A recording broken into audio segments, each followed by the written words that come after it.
Good morning. അപ്പോൾ issue of debentures for consideration other than cash എന്നുള്ളതിൽ ഒന്ന് രണ്ട് പ്രോബ്ലം കൂടെ നോക്കാം. ഓക്കെ, അപ്പോൾ പ്രോബ്ലം ഇതാണ്. Company purchased assets of book value 99,000 from another firm. 99,000ൻ്റെ അസെറ്റ് വാങ്ങിയെന്ന് പറയുന്നു. It was agreed that the purchase consideration be paid by issuing 11% debentures of 100 each. ഈ 99,000 എങ്ങനെയാണ് കൊടുക്കുന്നത് എന്നാണ് പറയുന്നത്? അതിന് ഡിബഞ്ചേഴ്സ് ഇഷ്യൂ ചെയ്യുന്നത്.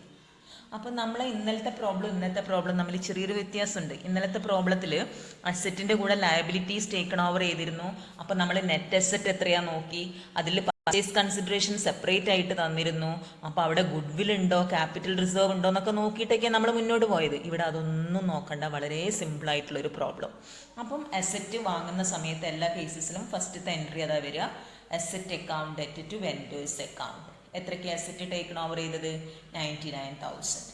ഇനി നമ്മൾ കൊടുക്കേണ്ടത് ഈ അസെറ്റിന് 99,000ൻ്റെ അസെറ്റിന് കമ്പനി ഇഷ്യൂ ചെയ്യുന്ന ഡിബഞ്ചേഴ്സ് ആണ്. അപ്പോൾ 3 കേസിൽ ജേണൽ എൻട്രി എഴുതാൻ പറഞ്ഞു. അതായത് ഡിബഞ്ചർ ഇഷ്യൂ ചെയ്യുന്നത് പാറിനാണെങ്കിൽ എൻട്രി, പിന്നെ ഡിസ്കൗണ്ട്, പ്രീമിയം.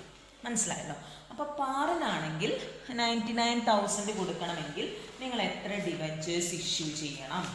അതായത് ശ്രദ്ധിക്കേണ്ടത് ഇവിടെ എന്താണെന്നറിയോ, നമ്മൾ എത്രയാണോ എമൗണ്ട് കൊടുക്കാനുള്ളത് അത് ഡിവൈഡഡ് ബൈ ഇഷ്യൂ പ്രൈസ് ആണ് നോക്കേണ്ടത്. അപ്പം നമ്മൾ കൊടുക്കാനുള്ള അസെറ്റിൻ്റെ വാല്യൂ 99,000 ആണ്. ഓക്കെ, ഈ 99,000 ഡിവൈഡഡ് ബൈ ഒരു പാറിനാണ് ഇഷ്യൂ ചെയ്യുന്നതെങ്കിൽ ഒരു ഇതിൻ്റെ ഇഷ്യൂ പ്രൈസ് എന്ന് പറയുന്നത് എത്രയാ? 100. അപ്പം എത്ര നമ്പർ ഓഫ് ഡിബഞ്ചേഴ്സ് ഇഷ്യൂ ചെയ്യണം? 990. പാറിനാണെങ്കിൽ 990 ഡിബഞ്ചേഴ്സ് ആണ് ഇഷ്യൂ ചെയ്യേണ്ടത്. So journal entry vendors account debtor to 11% debentures എന്ന് പറഞ്ഞിട്ട് വരും. ക്ലിയർ ആണോ? ഇനി അടുത്ത കേസ് ഡിസ്കൗണ്ടിനാണ്. ഈ അസെറ്റിൻ്റെ വാല്യൂ എങ്ങനെയാണ് സെറ്റിൽ ചെയ്യുന്നത്? By issuing debentures at 10% discount. ഇവിടെ ശ്രദ്ധിക്കണം, ഡിസ്കൗണ്ടിന് ഇഷ്യൂ ചെയ്യുന്ന സമയത്ത് നിങ്ങൾ കൊടുക്കാനുള്ളത് എല്ലാ കേസിലും 99,000 തന്നെയാണ്. ഇഷ്യൂ ചെയ്യുന്നത് ഡിസ്കൗണ്ട് ഓഫ് 10% ആണെങ്കിൽ 100 റുപ്പീസിൻ്റെ സാധനം 10% ഡിസ്കൗണ്ടിന് ഇഷ്യൂ ചെയ്യാന്ന് പറയുമ്പം ഇഷ്യൂ പ്രൈസ് എന്ന് പറയുന്നത് എത്രയായി മാറിക്കഴിഞ്ഞു? 90 ആയി മാറിക്കഴിഞ്ഞു. അപ്പം നിങ്ങൾ എത്ര ഡിബഞ്ചേഴ്സാണ് ഇഷ്യൂ ചെയ്യേണ്ടി വരിക? 1,100. അതായത് 90 രൂപ വെച്ചിട്ടേ കിട്ടുന്നുള്ളൂ. അന്നേരം കൂടുതൽ ഇഷ്യൂ ചെയ്യണം. മനസ്സിലായോ? അപ്പം ശ്രദ്ധിക്കാം, വെൻഡേഴ്സ് അക്കൗണ്ട് ഡെറ്റർ എത്രയാ ചെയ്യേണ്ടത്? 1,100 ഇൻറ്റു 90. ഓക്കെ, ഡിസ്കൗണ്ട് എന്ന് പറയുന്നത് 1,100 ഇൻറ്റു 10 ടു 11% ഡിബഞ്ചേഴ്സ് അക്കൗണ്ട്. മനസ്സിലായോ? ഇനി പ്രീമിയത്തിന് ഇഷ്യൂ ചെയ്യാം. നിങ്ങൾ ആ കേസിലും കൊടുക്കാനുള്ള എമൗണ്ട് എത്ര തന്നെയാണ്? 99,000 ആണ്. പക്ഷെ നിങ്ങൾ ഒരു ഡിബഞ്ചറിൻ്റെ ഇഷ്യൂ പ്രൈസ് എന്ന് പറയുന്നത് 110 ആയിരിക്കും പ്രീമിയം എന്ന് പറയുമ്പോൾ. അപ്പം നിങ്ങൾ എത്ര നമ്പർ ഓഫ് ഡിബഞ്ചേഴ്സ് ഇഷ്യൂ ചെയ്യേണ്ടി വരും? അതായത് 900 മതി. ഒരു ഡിബഞ്ചറിന് വില കൂടുതലുണ്ടല്ലോ. അപ്പം പ്രീമിയത്തിന് ഇഷ്യൂ ചെയ്യുകയാണെങ്കിൽ നിങ്ങൾ എത്ര പ്രീമിയം ക്രെഡിറ്റ് ചെയ്യണം എന്നാണ് നമ്മൾ പഠിച്ചിട്ടുള്ളത്. So journal entry vendors account debtor എത്രയാ?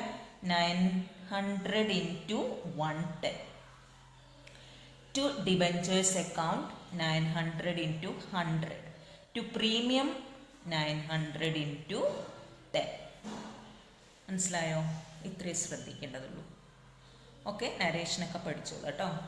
ഇനി issue of debentures at A premium ഉള്ളൊരു പ്രോബ്ലം കൂടെ നമുക്ക് നോക്കാം. ക്വസ്റ്റ്യൻ ഇതാണ്. M limited took over assets 7 lakh and liability 60,000 of N limited for a purchase consideration 6,60,000. ഇത് ഇന്നലത്തെ പോലത്തെ പ്രോബ്ലം കേട്ടോ. M limited paid purchase consideration by issuing 12% debentures at premium of 10%. ഇവിടെ നിങ്ങൾ എന്തൊക്കെ കണ്ടുപിടിക്കണം? നെറ്റ് അസെറ്റ് വാല്യൂ കണ്ടുപിടിക്കണം. You have to compare net asset value with purchase consideration and find out whether there is goodwill or capital reserve. Capital profit ആണോ capital loss ആണോ ഉള്ളത് എന്നൊക്കെ നോക്കണം. അപ്പം നമ്മൾ ആദ്യം തന്നെ നെറ്റ് അസെറ്റിൻ്റെ വാല്യൂ എത്രയുണ്ട് നോക്കുക. അസെറ്റ് എന്ന് പറയുന്നത് 7 lakh ആണ്, ലയബിലിറ്റീസ് എന്ന് പറയുന്നത് 60,000 ആണ്. അപ്പം നെറ്റ് അസെറ്റ് വാല്യൂ എന്ന് പറയുന്നത് എത്രയാ? 6,40,000. ശരിക്കും ഇത്ര വില മതിക്കുന്ന ഒരു ബിസിനസ്സാണ് പർച്ചേസ് ചെയ്തത്. എത്ര കൊടുത്തിട്ടുണ്ട്? പർച്ചേസ് കൺസിഡറേഷൻ എന്ന് പറയുന്നത് 6,60,000 ആണ്. കൂടുതൽ കൊടുത്തിട്ടുണ്ട്. അസെറ്റ് കിട്ടിയതിനെക്കാട്ടും കൂടുതൽ കൊടുത്തിട്ടുണ്ടെങ്കിൽ അതിൻ്റെ അർത്ഥം അവിടെ ഒരു ഗുഡ് വിൽ ഉണ്ട് 20,000 എന്നുള്ളതാണ്. മനസ്സിലായോ? അപ്പം ജേണൽ എൻട്രി ശ്രദ്ധിക്കാം. പിന്നെ പ്രീമിയത്തിനാണ് ഇതാക്കുന്നത്. അപ്പം നമ്പർ ഓഫ് ഡിബഞ്ചേഴ്സ് എത്ര ഇഷ്യൂ ചെയ്യണം എന്നുള്ളത് കാണാം. അതവിടെ നിൽക്കട്ടെ. നമ്മൾ ആദ്യം ജേണൽ എൻട്രി എഴുതുന്ന ഒന്ന് ശ്രദ്ധിക്കാം. അപ്പം sundry asset account debtor 7 lakh, goodwill account debtor, goodwill കിട്ടിയത് എങ്ങനെയാണെന്ന് മനസ്സിലായല്ലോ, 20,000, to liabilities account 60,000, to unlimited എത്രയാണ് പർച്ചേസ് കൺസിഡറേഷൻ 6,60,000. മനസ്സിലായല്ലോ? അപ്പോൾ purchase of assets and liabilities of unlimited എന്ന് നരേഷൻ എഴുതുക.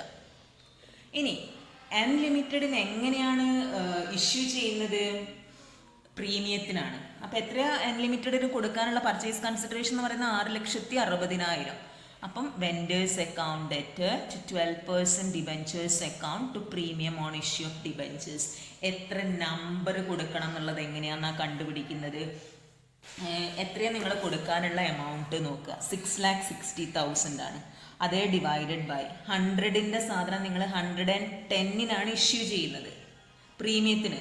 അപ്പം നിങ്ങൾ എത്ര നമ്പർ ഓഫ് ഡിബഞ്ചേഴ്സ് ഇഷ്യൂ ചെയ്യേണ്ടി വരും? You have to issue 6,000 debentures. So journal entry 6,000 debentures 110-ന് ഇഷ്യൂ ചെയ്യും. അത് ഇങ്ങനെ എഴുതണം എന്നില്ല, ഇത് പർച്ചേസ് കൺസിഡറേഷൻ ആണ്.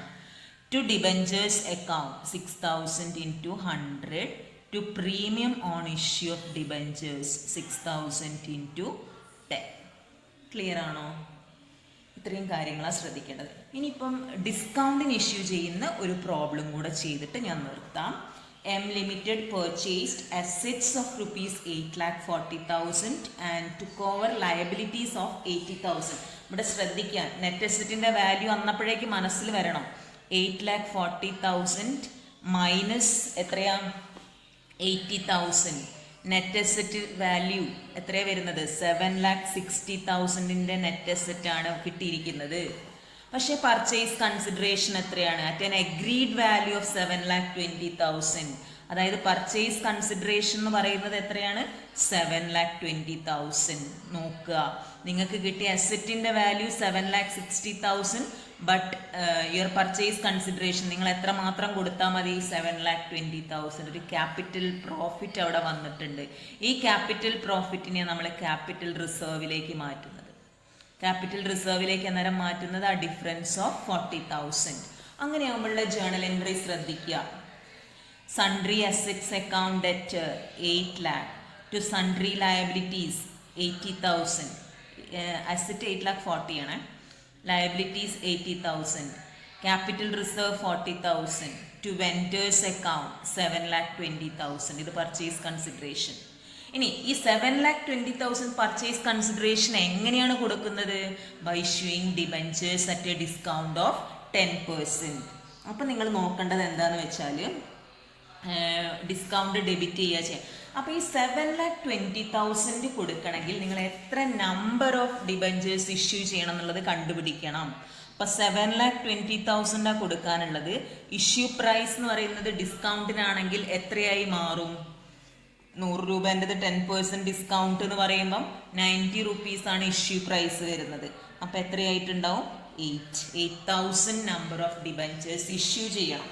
അപ്പോൾ journal entry vendor companies account debtor 8,000 into 90, discount 8,000 into 10, to 11% debentures account 8 lakh. Narration: issue of debentures at 10% as consideration for purchase of asset. Clear ആണോ? അപ്പോൾ ഇന്നത്തേതോടുകൂടി ഈ type of journal entry thorough ആക്കാം. നാളെ നമുക്ക് പുതിയ model തുടങ്ങണം. Thank you.